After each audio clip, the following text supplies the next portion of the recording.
Between our episodes, which we only have maybe a couple or a few times a month, I figure it would be a fun thing that I would share with you guys stories from my past, things that I've learned, lessons that I've learned.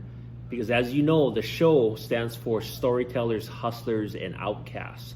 That's what the show has always stood for. So the stories that I tell is either gonna fall under storytellers, hustler, or outcasts. And hopefully you can learn from it. Hopefully you can take away something from my experience, from my story. The first one I wanted to tell you was kind of a low point in my life. I quit my job because they were going in a different direction that I didn't necessarily agree with.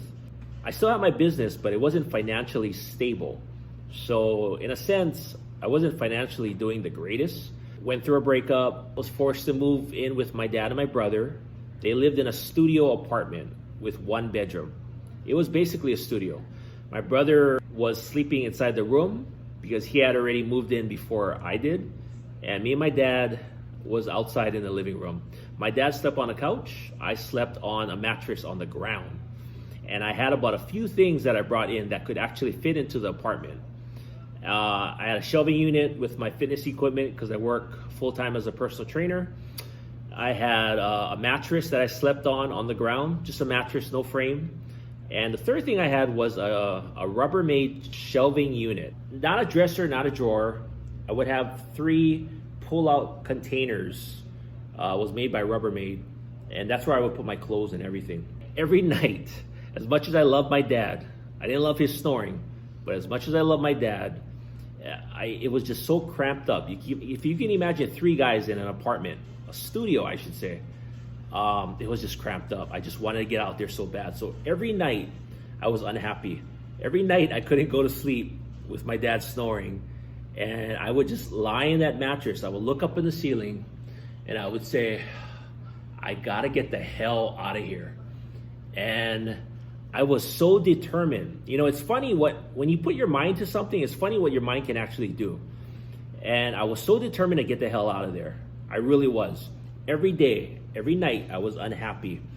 And it got to the point where I said, look, I gotta do something. So I remember my birthday at the time. I got a birthday card. I got money from family like we normally do. And I kept the card in an envelope. And whatever money I had, I kept it in the card. And I put it in the bottom drawer of my Rubbermaid container. And whatever birthdays, Christmas, holidays, money, gifts, anything I would get from clients, I'd put it in this birthday card. On the outside of the envelope, I put how much I currently had in there. And my goal was to get enough money for first month's rent and a deposit, which you guys know in Hawaii, that's about $2,000.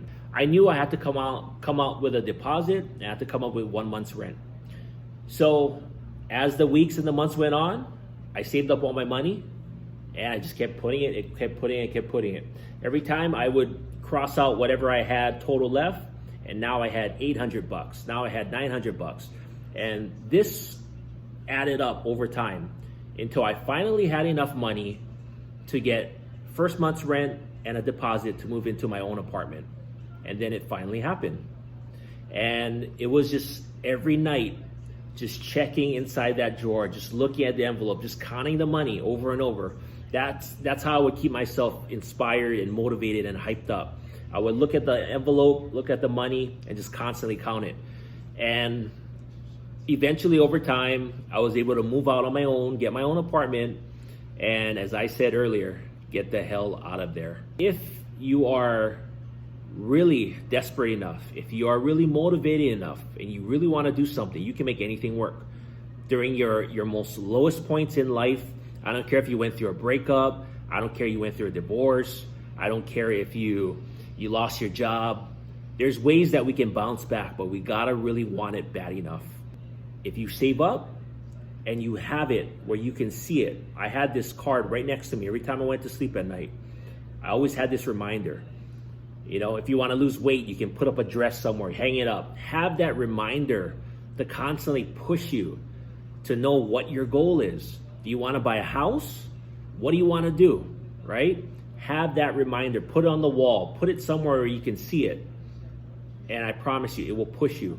But you have to have that determination. It's not enough to just know inside here and just say, oh, okay, yeah, that's my goal. But there's nothing to remind you, so you forget about it. I knew in my toughest times, my darkest times, that birthday card was there. And I knew it had money in it, and I kept track of it. And if you work hard enough, you can get anywhere, and you can get out of any crappy situation that you put yourself into. All right? Hope you guys like that one. Again, that falls under hustler. I'm going to throw that one under hustler and a little bit of a storyteller. But I'll see you guys on the next episode.